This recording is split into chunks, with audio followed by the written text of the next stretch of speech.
வந்து எங்கள் அப்பாவுக்கு ஒரு ஆக்சிடெண்ட் நடந்துச்சு. ஒரு வாரம் கொண்டு போயிட்டு நாங்கள் ரயில்வே ஹாஸ்பிட்டலில் வச்சுருந்தோம். அவங்க வந்துட்டு ஆப்ரேஷன் பண்ண மாட்டேன்னு சொல்லிட்டாங்க.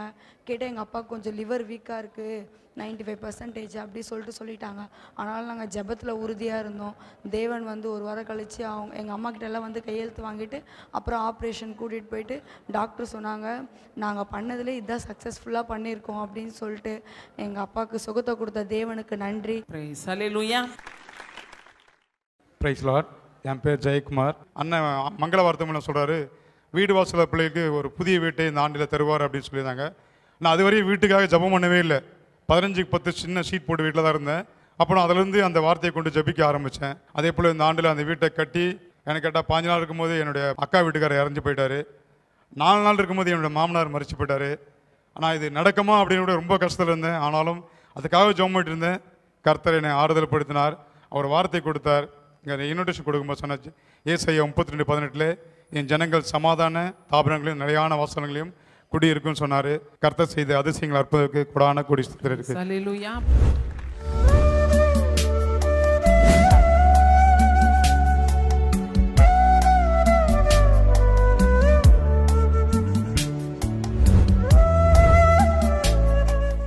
கிறிஸ்துவுக்குள் மிகவும் பிரியமான எனதருமை சகோதர சகோதரிகளே, நம்மை சிருஷ்டித்தவரும் நம்மை உண்டாக்கினவரும் நம்மை ஒருபோதும் மறந்து போகாதவருமாகிய இயேசு கிறிஸ்து இணையற்ற நாமத்தினால உங்கள் எல்லாரையும் வாழ்த்தி ஆசீர்வதிக்கிறேன். அல்லேலூயா. எல்லாரும் சந்தோஷமா இருக்கீங்களா? என் வேதம் சொல்லுகிறது, வருத்தப்பட்டு பாரம் சுமக்கிற தேவனுடைய பிள்ளைகளே, நீங்கள் எல்லாரும் என்னண்டையிலே வாருங்கள், நான் உங்களுக்கு இளைப்பாறுதலை தருவேன். இந்த நாளிலும் ஆண்டவருடைய பாதப்படியில் அமர்ந்து, ஆண்டவரே என் பிள்ளைகளுக்கு என்ன மங்கள வார்த்தை சொல்ல விரும்புகிறேன், என் பிள்ளைகளோடு ஆண்டவர் பேச விரும்புகிற காரியம் என்ன? ஜெபத்திலே தரித்திருந்த பொழுது கர்த்தர் நமக்காக கொடுத்த மங்கள வார்த்தை ஏசாயா 28:29 இப்படியாய் சொல்லுகிறது. எடுத்து வாசிப்போமா? இதுவும் சேனைகளின் கர்த்தராலே உண்டாகிறது. இதுவும் சேனைகளின் கர்த்தராலே உண்டாயிருக்கிறது. அவர் ஆலோசனைகளில் ஆச்சரியமானவர். அவர் ஆலோசனையில் ஆச்சரியமானவர். செயலில் மகத்துவமானவர். செயல்களில் மகத்துவமானவர். நம்முடைய ஆண்டவர் ஆலோசனை கொடுக்கறதுல எல்லாரும் ஆச்சரியமா பார்க்கக்கூடிய அளவுக்கு ஆலோசனை கொடுக்கிறவர். ஆலோசனையில் ஆச்சரியமானவர், செயல்களில் மகத்துவமானவர்.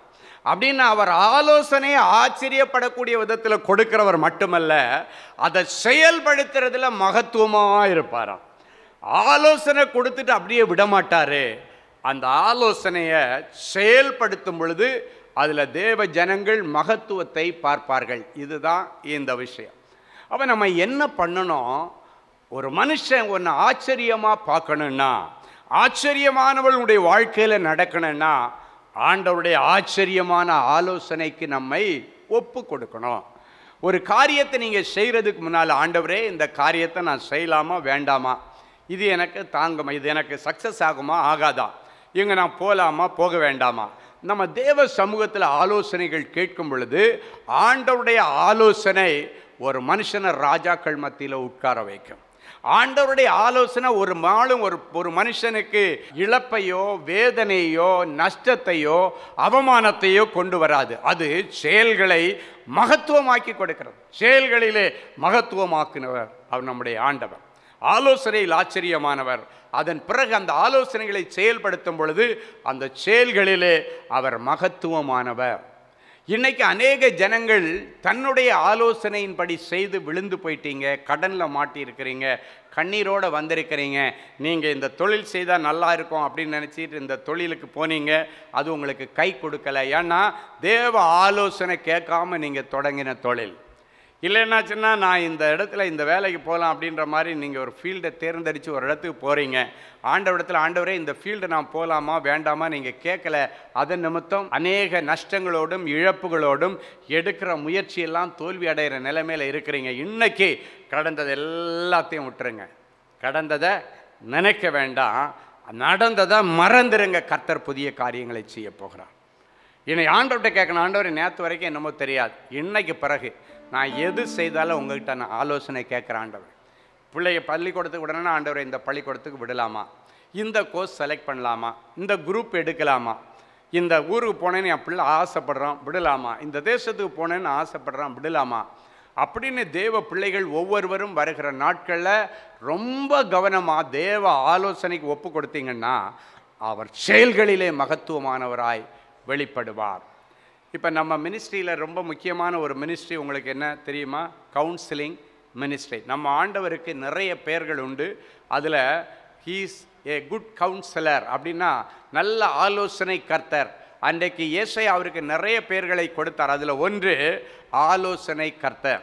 ஆலோசனை இல்லாத இடங்களிலே ஜனங்கள் விழுந்து போவார்கள் என்று நீதிமொழிகள் 11:14 சொல்லப்பட்டிருக்கிறது. ஆலோசனை இல்லாத இடத்தில் ஜனங்கள் விழுந்து போவார்கள். அப்போ தேவ ஆலோசனை இல்லைன்னா கண்டிப்பாக நீங்கள் விழுவது அதிக உறுதி. இன்னைக்கு இல்லைன்னா நாளைக்கு விழுவீங்க.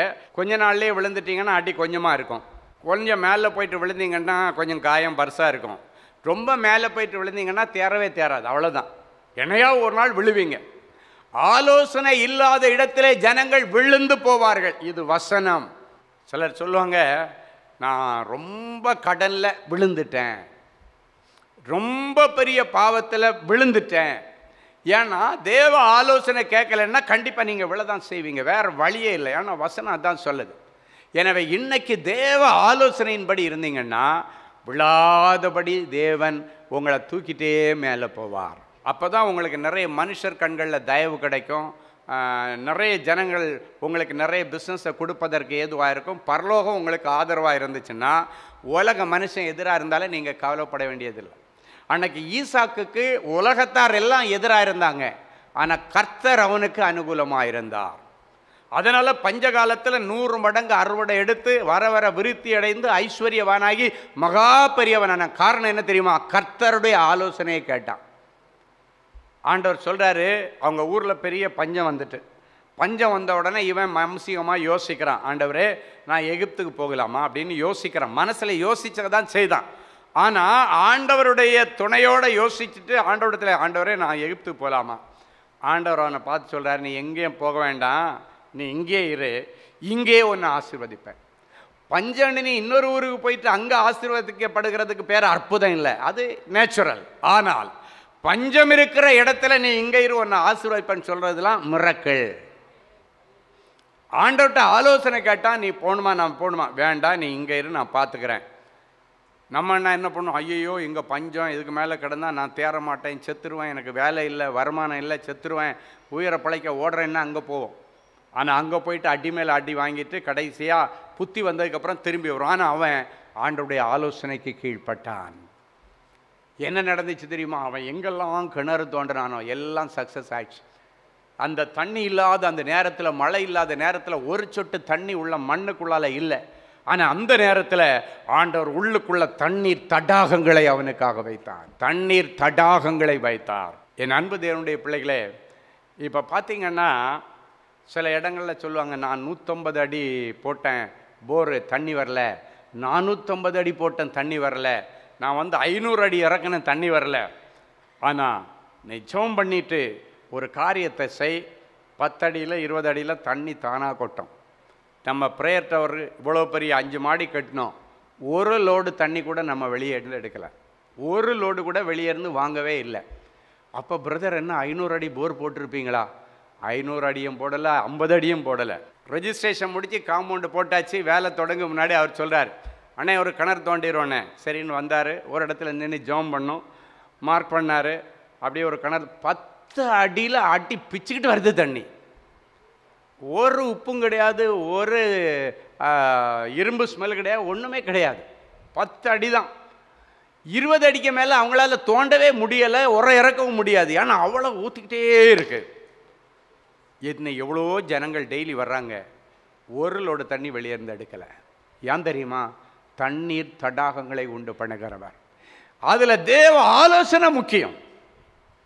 அவரை கூப்பிட்டு மனம் வந்த போக்கில் போய் நின்று எல்லாம் பண்ணலைங்க.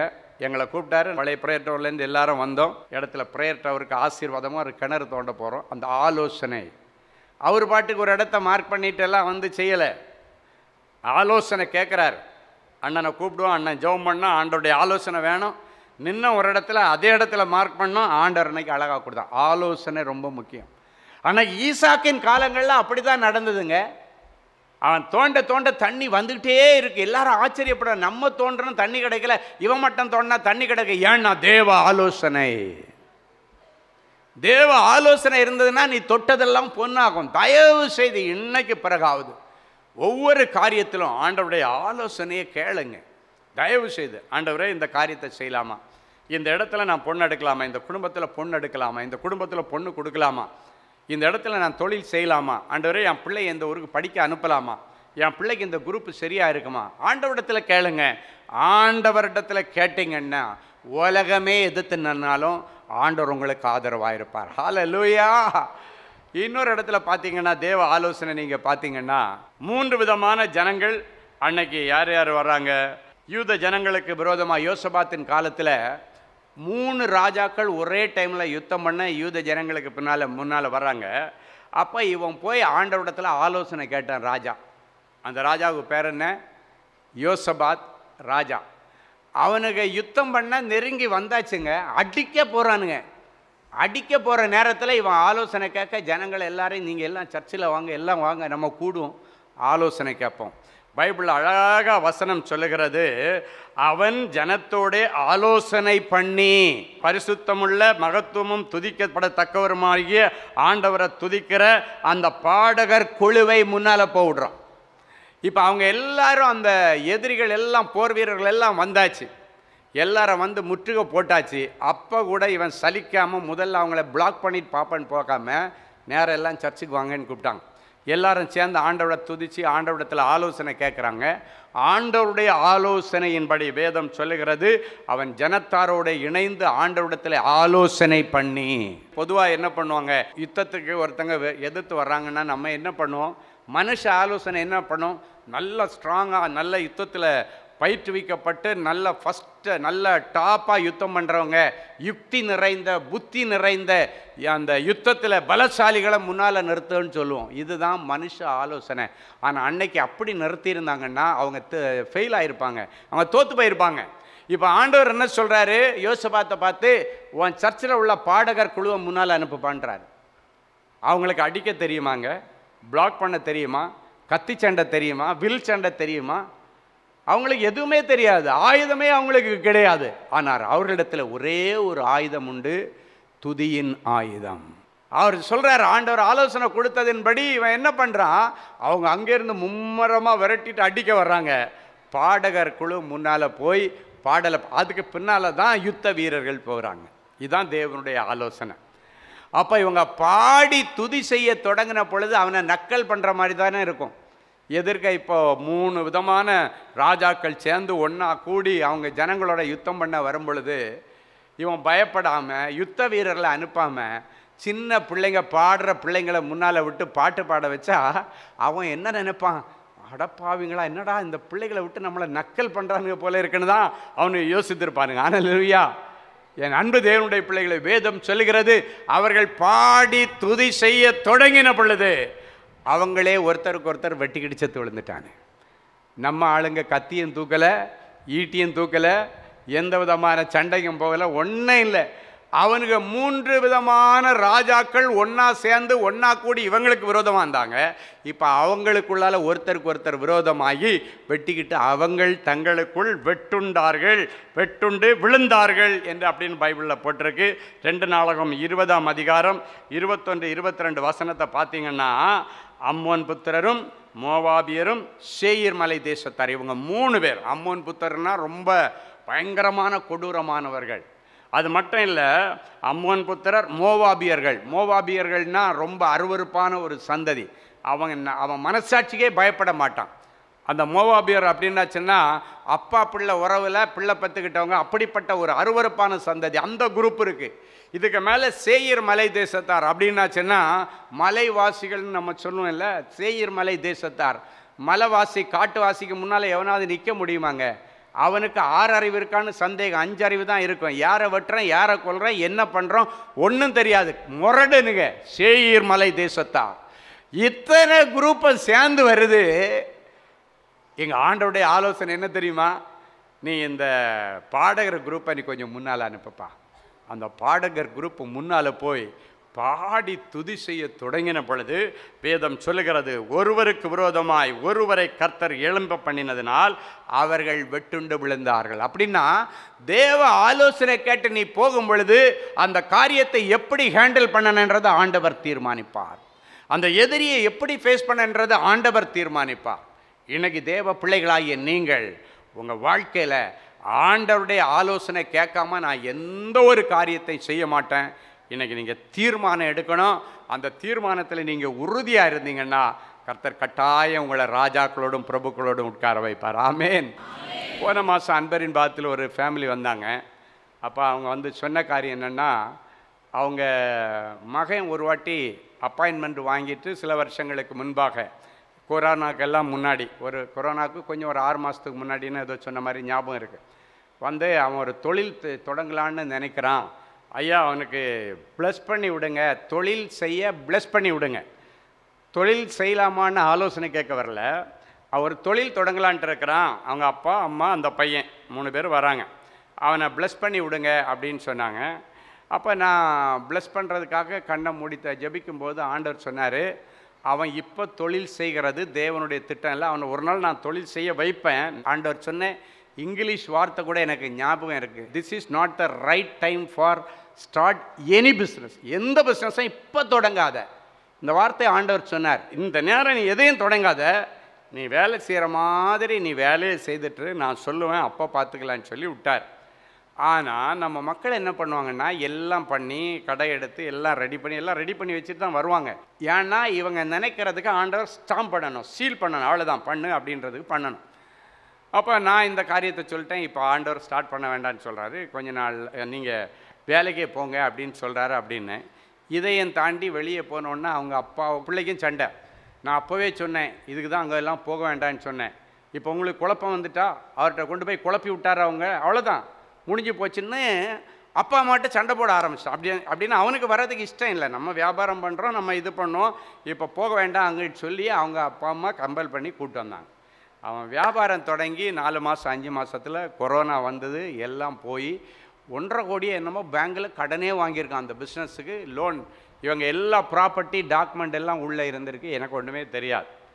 இப்போ போன மாதமாக அதுக்கு முந்தின மாதமானு தெரியல, அன்பரின் பாத்தில் வந்து இப்போ அவனே சொல்கிறான், நம்மளால் மீள முடியலை, மறுபடியும் ஐயாட்ட போயிட்டு நம்ம ஆண்டவர்கிட்ட போய் சரண்டர் ஆகி இப்போ இதுலேருந்து எப்படி மீள்றதுன்னு ஐயாட்ட கேட்போம். ஏன்னா இப்போ ப்ராப்பர்ட்டி 3 ப்ராப்பர்ட்டி உள்ள இந்த லோன் எடுக்கிறது 1.5 கோடி லோனுக்கு 3 ப்ராப்பர்ட்டி டாக்குமெண்ட் உள்ளே கொடுத்துருக்குறாங்க. ஒட்டுமொத்த குடும்ப சொத்தம் உள்ளே தான் இருக்குது. அப்போ அவங்க வந்துட்டு கடைசியாக வந்து அந்த டாக்குமெண்ட் ஜெராக்ஸ் எல்லாம் எடுத்துகிட்டு வந்துட்டு போன மாதமாக முந்தின மாதமானு தெரில வந்து ஜோம் பண்ணுறாங்க. ஐயா இது மாதிரி எல்லாம் நடந்துருச்சு, தப்பு நடந்துச்சு. அதுக்கப்புறம் நாங்களே காட்ஸ் லவ் மினிஸ்ட்ரி பக்கமே வரல, ஏன்னா பையன் இப்படியெல்லாம் சொன்னதுனால வந்தால் எங்களுக்குள்ள சண்டை வரேன்னு சொல்லிட்டு இங்கே பக்கமே வரல. இப்போ அவனாக தான் சொன்னான், ஐயாட்ட எதுக்கும் போயிட்டு ஒரு ஆலோசனை கேட்போம். அப்போ பாருங்கள், ஆலோசனை சில நேரங்களில் எல்லா நஷ்டமும் வந்ததுக்கப்புறம் தான் ஆலோசனை கேட்டு வராங்க. அப்போ கூட நம்ம ஆண்டவர் இதுக்கு பண்ண மாட்டார். சரிடா தம்பி விட்றா, உனக்கு இதெல்லாம் ஒரு படிப்புனடா, லைஃப்லேயே நீ இப்படிப்பட்ட தப்பு பண்ண மாட்டேன் அப்படி தான் நான் சொல்லுவேன். ஒரு நாளும் ஏன்பா நீ இப்படி பண்ண, நீ ஆண்டவருடைய ஆலோசனை கேட்கல, ஊழியக்கார ஆலோசனை கேட்கல, அதனால் உனக்கு இதுவும் வேணும் இது மேலே வேணும்னு நான் ஒரு நாளும் சொல்ல மாட்டேன். அப்போ கூட அந்த பிள்ளைகளை தட்டி கொடுப்பேன். ஏன்னா அதுதான் ஊழியக்காரன்.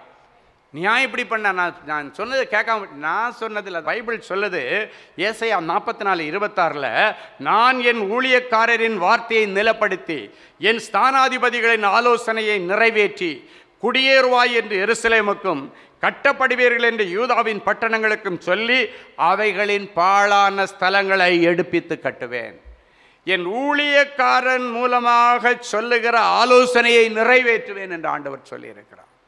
அப்படின்னா ஊழியக்காரன் மூலமாக உனக்கு ஒரு ஆலோசனை வந்துச்சுன்னா அதுதான் உனக்கு சக்ஸஸ் ஆகும்னு அர்த்தம். அப்புறமா நான் சொன்னேன், சரிடா விட்றா, உயிர் இருக்குல்ல உனக்கு, நீ சம்பாரிச்சுக்குவேன். அந்த அம்மாட்ட அப்பாட்டையும் அதான் சொன்னேன், உயிர் இருக்குல்ல உங்கள் எல்லாருக்கும், சம்பாரிச்சுக்கலாம். ஆண்டவர்கிட்ட ஒரே ஒரு மன்னிப்பு மட்டும், ஆண்டவரே நீங்கள் சொல்லி நான் கேட்காம நான் போய் மாட்டிக்கிட்டேன், என்னை மன்னிங்க ஆண்டவரே. இப்போ பார்த்தீங்கன்னா பேங்க்லேருந்து ஜப்தி ஆர்டர் வந்து நோட்டீஸ் எல்லாம் ஒட்டுனதுக்கு பிறகு நோட்டீஸ் காப்பியும் ஃபோட்டோ எடுத்துகிட்டு தான் வராங்க. சொந்தக்காரங்களுக்கெல்லாம் தெரிஞ்சிச்சு இந்த ப்ராப்பர்ட்டியெல்லாம் ஏலத்துக்கு வந்துருச்சுன்னு. அதை எடுத்துகிட்டு ஃபோட்டோ எடுத்துகிட்டு வந்தான்.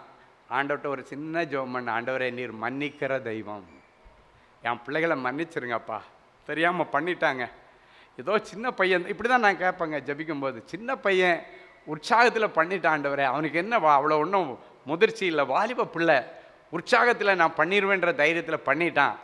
மன்னிக்கிற தெய்வம் என் பிள்ளைய மன்னிச்சு ஆண்டவர் இரக்கம் பாராட்டி எப்படியாவது இந்த கடனிலிருந்து என் பிள்ளைகளுக்கு ஒரு விடிவு காலத்தை தரணும் அப்படின்னு சொல்லிட்டு ஒரு ஆலோசனையை நான் அந்த இதெல்லாம் பார்த்துட்டு நான் சொன்னேன்.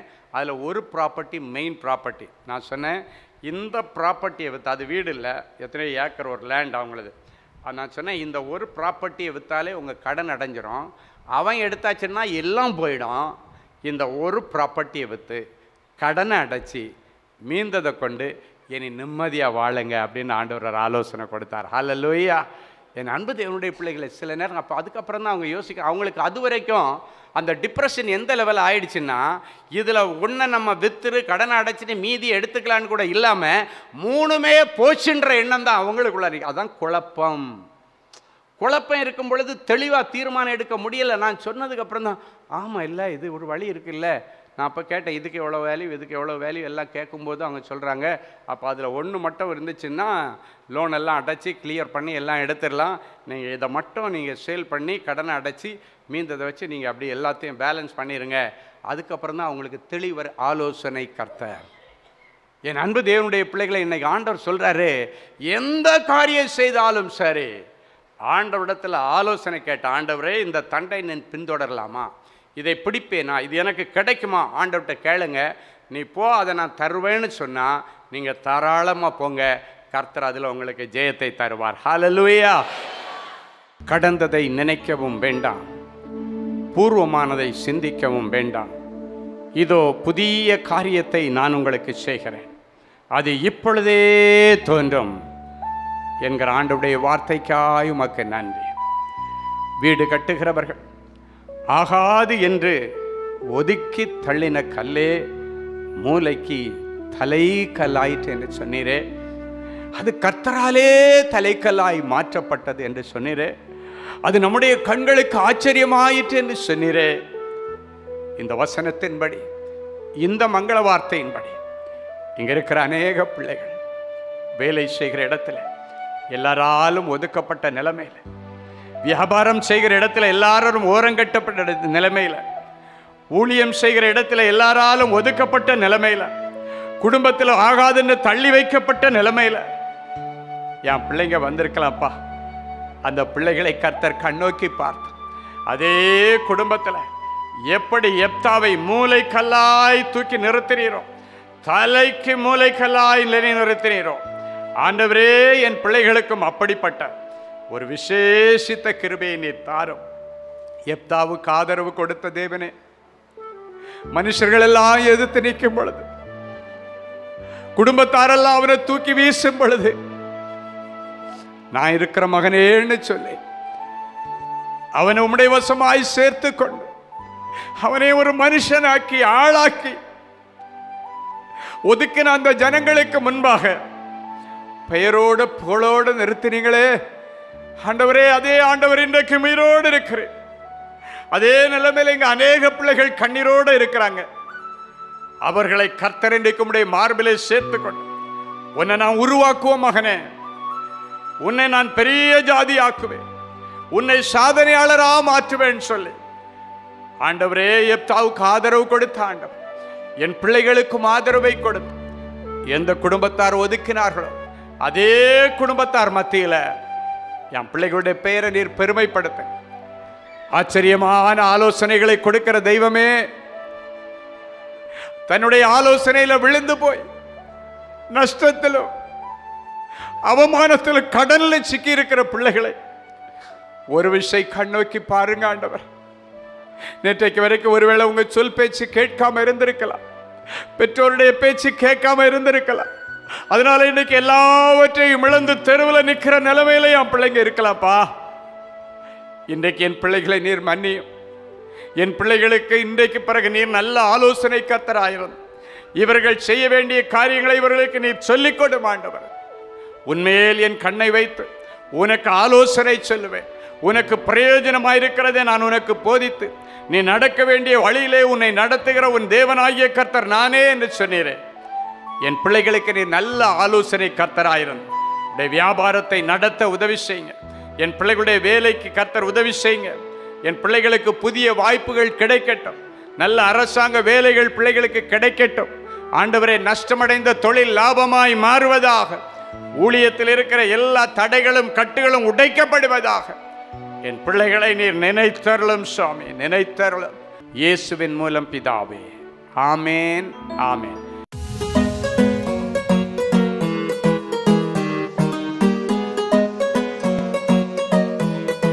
தேவனின் அன்பு ஊழியங்கள் நடத்தும் இஸ்ரேல் தேச புனித பயணம்.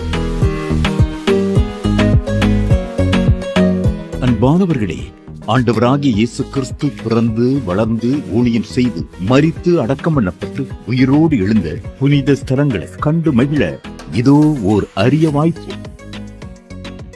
உங்கள் வாழ்நாள் கனவை நனவாக்க நமது அன்பு சகோதரர் சுவிசேஷகர் டி. ஸ்டீபன் அவர்களுடன் 11 நாட்கள்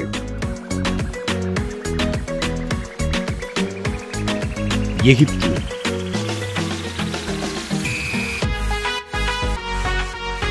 யோர்தான், பாலஸ்தீனம், இஸ்ரேல் தேசங்களுக்கான புனித பயணம். 2025 ஆண்டிற்கான இந்த புனித பயணமானது அக்டோபர் மாதம் 14ஆம் தேதி முதல் 24ஆம் தேதி முடிய 11 நாட்கள் நடைபெறுகிறது. இது ஒரு சாதாரண சுற்றுலா அனுபவம் அல்ல. இயேசு கிறிஸ்துவின் பாதங்கள் பதிந்த இடங்களில் உங்களுடைய பாதங்களும் பதியும்படிக்கு அவருடைய கரங்களை பிடித்து நடக்கிற ஓர் உன்னத அனுபவம். மேலும் விவரங்களுக்கு தொடர்பு கொள்ள செல்போன் எண்கள் 7299-47999 மற்றும் 9841437999. Email exodusholytours@gmail.com. Website www.exodusholytours.com. அமெரிக்க தேசத்து மக்களுக்கு ஒரு நற்செய்தி. அன்பானவர்களே, நமது அன்பு சகோதரர் சுவிசேஷகர் டி. ஸ்டீபன் அவர்கள் ஆகஸ்ட் மாதம் 8ஆம் தேதி முதல் 31ஆம் தேதி முடிய அமெரிக்க தேசத்தில் உள்ள Georgia, Atlanta, Illinois, Chicago, Colorado, Denver, California, New York, New Jersey, Texas, Houston, Dallas ஆகிய பட்டணங்களில் தேவனுடைய வார்த்தைகளை பிரசங்கிக்க இருக்கிறார்கள்.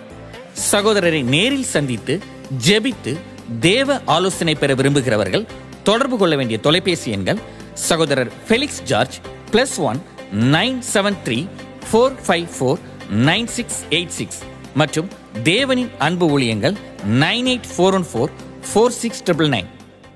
அன்பு தேவனுடைய பிள்ளைகளே, இந்நிகழ்ச்சியின் மூலம் நீங்கள் பெற்றுக்கொண்ட ஆசீர்வாதங்களையும் உங்கள் ஜெப விண்ணப்பங்களையும் அனுப்ப வேண்டிய முகவரி தேவனின் அன்பு ஊழியங்கள், எண் 340B பார் 1A 3B1 Vinayak avenue, OMR road, Okkiyam, Thoraipakkam, Chennai 600097. இது இந்தியன் ஆயில் பெட்ரோல் பங்க் எதிரில் அமைந்துள்ளது மற்றும் காக்னிசன்ட் டெக்னாலஜி சொல்யூஷன்ஸ் அருகிலும் அமைந்துள்ளது. மின்னஞ்சல் prayer@godsloveministries.co.in. எங்களது இணையதளம் www.godsloveministries.co.in. மேலும் 24 மணி நேர ஜெப உதவிக்கு 044-5447-999 மற்றும் 9941950999 என்ற எண்களுக்கு தொடர்பு கொள்ளுங்கள். கர்த்தர் தாமே உங்களை ஆசீர்வதிப்பாராக.